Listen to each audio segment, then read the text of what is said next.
नमस्कार दोस्तों, आज हम कार्तिक मास में सुनी जाने वाली तुलसी माता की कहानी सुनाने जा रहे हैं। तो चलिए शुरू करते हैं। एक बार की बात है, एक गांव में एक स्त्री रहती थी। वह अपने पति व सास के साथ रहती थी। उसकी सास उस पर बहुत अत्याचार करती थी, उसे सारे घर के काम करवाती, खाने को भी अच्छे कुछ नहीं देती। उसका पति सुबह सवेरे ही काम पर चला जाता था। उसके बाद बहू भी सुबह से ही काम पर लग जाती।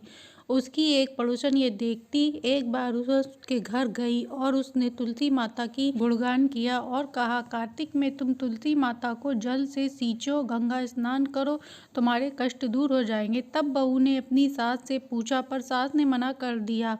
तो बहू ने चुपचाप अंधेरे उठकर स्नान करती, तुलसी मैया को जल सींचती। एक दिन सास ने देख लिया और मिट्टी के घड़े की जगह उसने कच्ची मिट्टी का घड़ा रख दिया। बाहर अंधेरा था। बहू ने कच्ची मिट्टी के घड़े को उठाया और लेकर स्नान करने चली गई।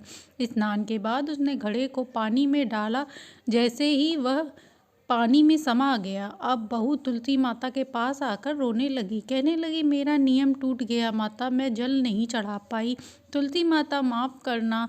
उसके रोने से माता प्रसन्न होकर उसके सामने आ गईं और बोली, तुम्हारा कोई दोष नहीं है, तुम्हारा नियम नहीं टूटा है।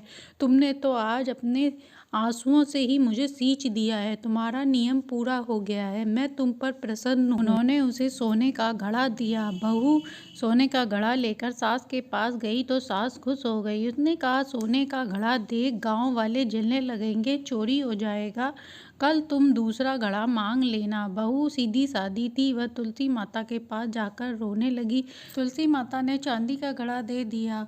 बहू ने वह घड़ा भी सास को दे दिया। फिर उसने वही बात कही और कहा, दूसरा घड़ा ले लेना। बहू फिर से तुलसी माता के पास जाकर रोने लगी और सारी बात बता दी। तब तुलसी माता ने कहा, तेरी सास का लालच नहीं खत्म होगा, तू मिट्टी का घड़ा ही ले जा।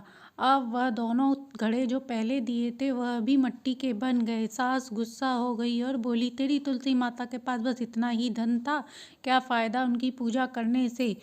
उसने बहू से कहा कि इस घड़े को ले जाकर वापस करा। अब तुलसी माँ प्रकट हुई और बोली, तुम्हारा लालच खत्म नहीं हो रहा है। तब उसकी सास ने माता को देखा और वह उनसे माफ़ी मांगने लगी और उसने अपनी बहू से भी माफ़ी मांगी। अपनी गलती पर पछतावा हुआ।